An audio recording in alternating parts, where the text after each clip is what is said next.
RG Kar medical కాలేజ్‌లో జరిగిన ఇన్సిడెంట్‌లో అయితే ఇప్పటి వరకు బోలెడన్ని విశ్లేషణలు మనం చాలా వరకు చూసాము, విన్నాము, ఇంకా వింటూనే ఉన్నాం.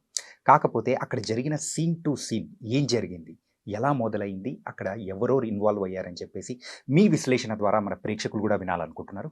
మీరేం చెప్తారో చెప్పండి మాకు? నాకు కూడా కొన్ని డౌట్స్ వచ్చినాయి. ఎందుకంటే ఇన్సిడెంట్స్ నేను చూస్తున్నాను ఏం జరుగుతుంది ఏంటి అనేది. కొన్ని ఎలా మర్డర్ జరిగింది? హ్మ్. ఎక్కడ జరిగింది? ఏం జరిగింది? ఇంతమంది చేశారా? అంతమంది చేశారా? ఎవరి విశ్లేషణ వాళ్ళకొస్తుంది. అవును. నాకు కొన్ని కొన్ని డౌట్స్ నాకున్నాయి. ఆ హ్మ్. డౌట్స్‌ని నేను మీడియా ముఖంగా నేను అడుగుతున్నాను. ఓకే. దాన్ని ఒకసారి జనం గూడా కొంత విశ్లేషిస్తే బావుంటది. లేదా అసలు జరిగిన సిట్యుయేషన్స్ ఏంటి అనేది మనకి ఇన్వెస్టిగేషన్‌లో కూడా వస్తాయో లేదో కూడా నాకు డౌటే యాస్ ఎ జర్నలిస్ట్‌గా ఓకే. నేను చెప్తున్నాను. హ్మ్. కానీ నేను ఈ ఇష్యూస్ అన్నీ నా మస్తిష్కంలో గందరగోళం. ఓకే. ఏ ఒక్క విషయం కూడా నేను లాస్ట్ ఎపిసోడ్‌లోనే చెప్పా. మూలాల వరకు వెళ్తా నేను. హ్మ్.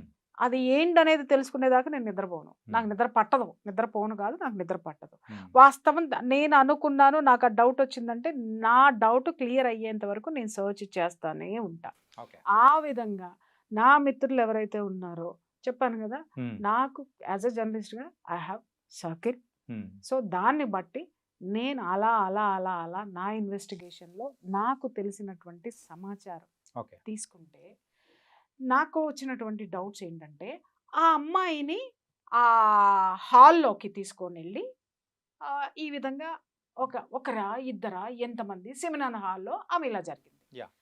సెమినార్ హాల్‌లో జరిగిందంటే, సెమినార్ హాల్ ఎక్కడుంది? ఈ అమ్మాయి డ్యూటీ ఉండేటటువంటి పక్కనే ఉంది. హ్మ్. నంబర్ 1. అవును. తర్వాత ఈ అమ్మాయి అంతసేపు ఎక్కడ టీవీలో ఒలింపిక్ ఇది చూసింది. ఫోన్‌లో ఒలింపిక్స్ చూస్తూ ఉండేది అంట. చూసుకుంటూ టీవీలోనో, ఫోన్‌లోనో. ఫోన్‌లో. చూసుకుంటూ కూర్చొని అప్పుడే లేసి అక్కడికెళ్ళింది. అక్కడికెళ్ళిన తర్వాత ఇది జరిగిందన్నారు. హ్మ్. పాయింట్ నంబర్ 1 ఏంటంటే, ఈ అమ్మాయి ఒక్కటే అది చూస్తుందని చెప్పినోళ్ళెవరు? అప్పటి వరకు చూసి పడుకోవడానికెళ్ళిందని చెప్పినోళ్ళెవరు? Point number 1. Okay. Okay. Hmm. ఆ చెప్పిన వాళ్ళు ఆ అమ్మాయి రూమ్‌లోకి ఒకటే ఎళ్లి పడుకుందా? లేకపోతే సెమినార్ హాల్‌లోనే రోజు ఆ అమ్మాయి డ్యూటీ అయిపోయిన తర్వాత అక్కడికెళ్ళి రెస్ట్ తీసుకుంటుందా? నంబర్ 2. నంబర్ 2. ఎందుకంటే సెమినార్ హాల్‌లో నిద్రపోవడాలు ఇవన్నీ నాకెందుకు ఎక్కడో ఒక చిన్న డౌట్. హ్మ్. ఇంకొక విషయం. అమ్మాయి ఎలా చనిపోయింది? భయంకరమైన శారీరక హింస. యాహ్! ఓకే. లైంగిక పరమైనటువంటి హింస. ఇవి 2 జరిగాయి. జరిగిన తర్వాత ఆ అమ్మాయి ప్రాణాలు కోల్పోవడం అనేది జరిగింది. ఆ అమ్మాయి వీడియో కూడా ఒకటి వైరల్ అవుతుంది. గొంతు కింద భయంకరంగా నలిపారు. ఇక్కడ కొట్టారు. ముక్కులో నుంచి రక్తము, నోట్లో నుంచి రక్తము.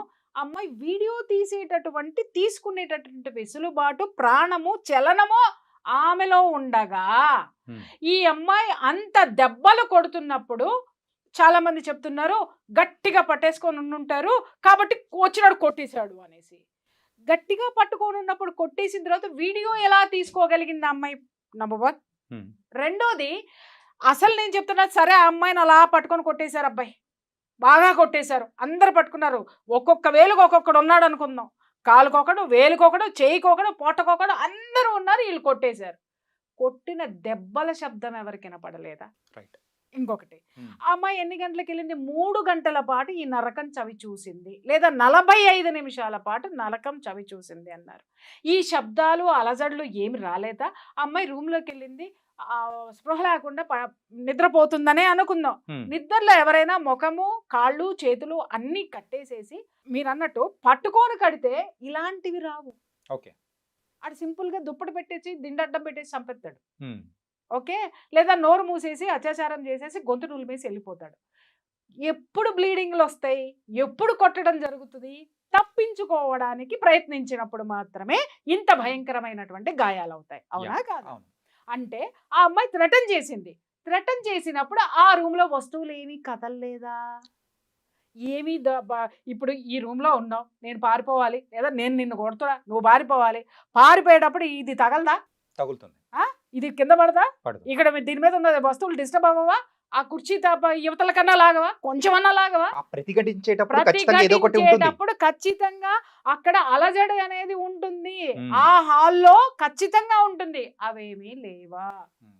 ఇంకొక పాయింట్కి వచ్చిన తర్వాత అసలు ఆ అమ్మాయి అరవలేదు అనడానికి ఇక్కడ ఏ విధమైనటువంటి సాక్ష్యాధారాలు లేవు. అది నమ్మదగిందైతే మాత్రం కాదు. ఉమ్, ఎందుకు అనంటే ఆ అమ్మాయి మూతి మీద కొట్టారు, ముక్కు మీద కొట్టారు.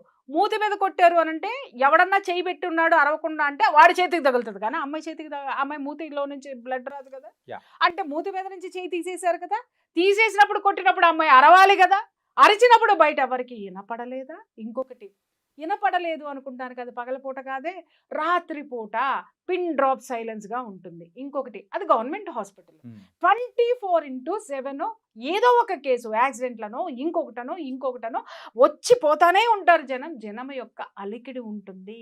ఉమ్, ఈ అమ్మాయి డ్యూటీ చేస్తున్నటువంటి రూమ్ నుంచి ఆ యొక్క సెమినార్ హాల్ ఎంత దూరంలో ఉంది, ఆ పక్కనే. అంత దూరంలో ఉన్నటువంటి సెమినార్ హాల్లో జరిగేటటువంటి ఈ యొక్క ఘర్షణ ఎవరి దృష్టికి రాలేదా? ఎవ్వరూ కూడా సెమినార్ హాల్లోకి ఈ అమ్మాయి వెళ్ళగలిగింది, మిగిలిన డాక్టర్స్కి ఎవరికి అలసట రాలేదా? వాళ్ళు నిద్రపోదామని అనుకోలేదా? ఆ ఏరియాకి ఎవరు రాకుండా కాపలా కాసింది ఎవరు? ఆ ఏరియాలో జరిగి ఉంటే. రైట్. దీన్ని బట్టి ఇంకొక డౌట్ ఏమొస్తుందంటే అసలు ఈ సంఘటన ఆ ఏరియాలోనే జరగలేదు అనుకుందాం, ఉమ్, అసలు జరిగింది. నాకున్న ఇన్ఫర్మేషన్ ప్రకారము ఈ అమ్మాయి ఈ హాస్పిటల్లో జరుగుతున్నటువంటి ఆ యొక్క డ్రగ్స్ దందా కానివ్వండి, ఆ యొక్క సెక్స్ స్కాండల్ కానివ్వండి, ఆ యొక్క ఆర్గాన్స్ ట్రాఫికింగ్ కానివ్వండి, మెడికల్ మాఫియా. ప్రతి ఒక్క దాని గురించి కూడా ఈ అమ్మాయి ప్రతిఘటిస్తూ వస్తూ కూడా ఈ అమ్మాయి సహించలేక వీటిని ఎందుకు మనము అంటే ఆ అమ్మాయి ఆర్గాన్స్ ట్రాఫికింగ్ గురించి పక్కన పెడదామండి. ఉమ్, ఓకే, ఇంకొకటి ఏంటి అనంటే ఆ డ్రగ్స్ గురించి కూడా పక్కకు పెడదాం, ఈ అమ్మాయికి సంబంధం లేదు డ్రగ్స్ గురించి. ఓకే. కానీ సెక్స్ స్కాండల్ దగ్గర మాత్రం ఈ అమ్మాయికి ఏదో ఒక విధంగా ఎక్కడో ఒక చోట సెగ తగిలి ఉండాలి కదా. ఖచ్చితంగా. సెగ తగిలినప్పుడు ఈ అమ్మాయి ప్రతిఘటించేటటువంటి సిచ్యుయేషన్లో ఉండాలి కదా. ఆ సిచ్యుయేషన్స్ ఉన్నప్పుడు ఈ అమ్మాయి స్నేహితులతోటి ఎప్పటికప్పుడు డిస్కస్ చేస్తూనే ఉంది. దీన్ని నేను ఊరుకోను, దీన్ని పై లెవెల్కి తీసుకెళ్తాను, పై లెవెల్లో ఎవరు వినలేదు అని అంటే పత్రికలకి మీడియాకి నేను దీన్ని డిస్క్లోజ్ చేస్తాను అనేటటువంటి ఆ యొక్క డిస్కషన్ ఆ ఫ్రెండ్స్ మధ్య జరిగింది.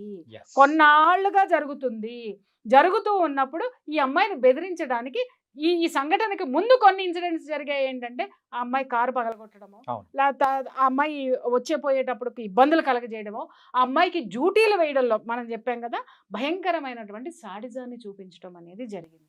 అండ్ ఈ అమ్మాయికి డైరీ రాసే అలవాటు ఉంది. ఆ డైరీ కూడా అంటే ఆ పేజెస్ ఏదో చింపారని కూడా ఒక వార్త అనేది కూడా బయట ఇవన్నీ సర్క్యులేట్ వస్తాయి, అవుతూ ఉంది. ఎందుకంటే ఇప్పుడు మ్మ్. సుప్రీంకోర్టు అన్ని సుమోటోగా కేసు తీసుకుంది కాబట్టి ఎంక్వైరీలో డెఫినెట్ గా ఇవన్నీ కనుక్కుంటావు. ఇక్కడ మ్మ్. కీలకమైనటువంటి అంశం ఇది చూడండి. ఆ రోజు రాత్రి కూడా సెమినార్ హాల్లో ఏం జరిగింది, యా. ఇక్కడ నాకు అందిన సమాచారం ఏంటంటే ఆ రోజు నైట్ ఇదే ఫ్రెండ్స్ తోటి కూర్చొని ఫ్రెండ్స్ ఆ అమ్మాయికి అమ్మాయి ఇంకా సహించేటటువంటి సిచ్యుయేషన్లో లేదు, బరస్ట్ అయ్యేటటువంటి సిచ్యుయేషన్లో ఉంది, ఓపెన్ చేయడానికి సిద్ధపడిపోయింది. ఎందుకంటే ఆ అమ్మాయిని ఈ విధంగా కూడా మానసికంగా కూడా హింసించేస్తున్నారు. అమ్మాయి కారు అద్దాలు పగలగొట్టడం కానివ్వండి, ఆ అమ్మాయిని డ్యూటీ చేయడం కానివ్వండి, ఇంకొక విధంగా పరోక్షంగా చాలా చేయొచ్చండి. ఇవన్నీ చేస్తుండే ఇంకా అమ్మాయి ఇక నా వల్ల కాదు, నేను ఎట్టి పరిస్థితుల్లో దీన్ని సహించే ప్రసక్తే లేదు, దీన్ని ఎక్కడ డిస్క్లోజ్ చేయాలో అక్కడ చేసేస్తాను అని చెప్పేసి అని పట్టుబట్టి కూర్చుంటే ఆ అమ్మాయిని కూర్చోబెట్టి ఫ్రెండ్స్ ఒక ముగ్గురు కూర్చొని డిస్కషన్ ముగ్గురు మధ్య జరిగింది. నువ్వు బయటికి వెళ్ళకు, నువ్వు చెప్పకు, నువ్వు చెయ్యకు అని.